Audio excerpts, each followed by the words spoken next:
dây roang kawain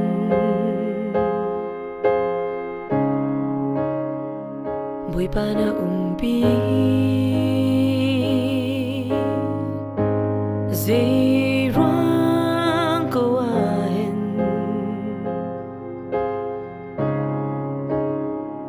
mitling nga na ser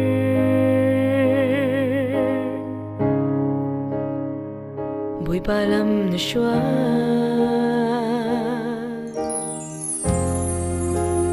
katlintag lang buin nakatsoy sa buhay pa kafim tiam na kurang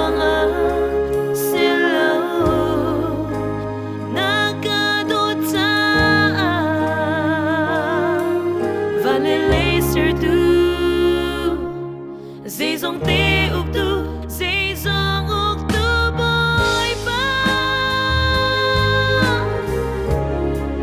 liền ngân bịch mi bôi ba dây tích tan bawa ka hu peng tu dây tích tan bawa ka pi tu bôi ba lâm mu sắc tu bôi ba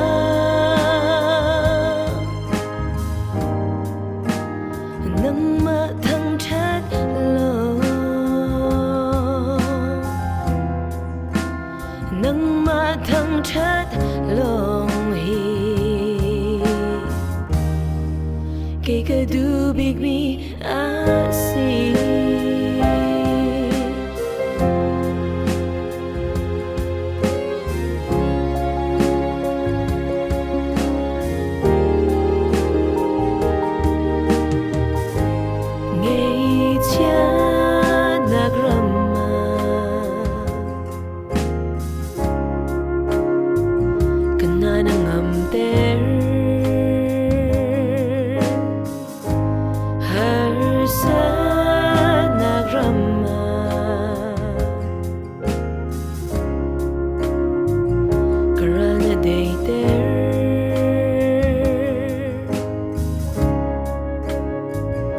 kalam nat luan ter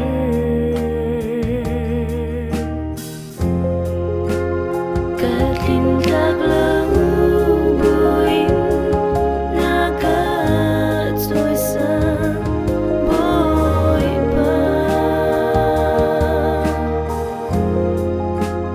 kafim tiam na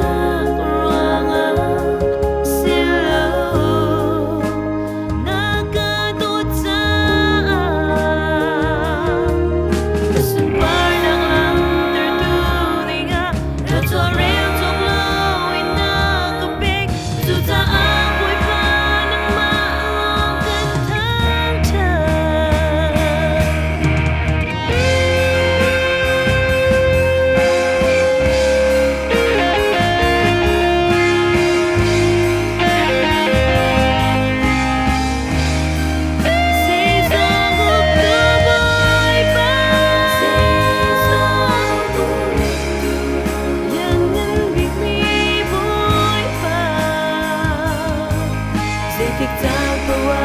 ka hupeng tu say tích tan bawa ka umbi tu boy pa lang usap tu boy pa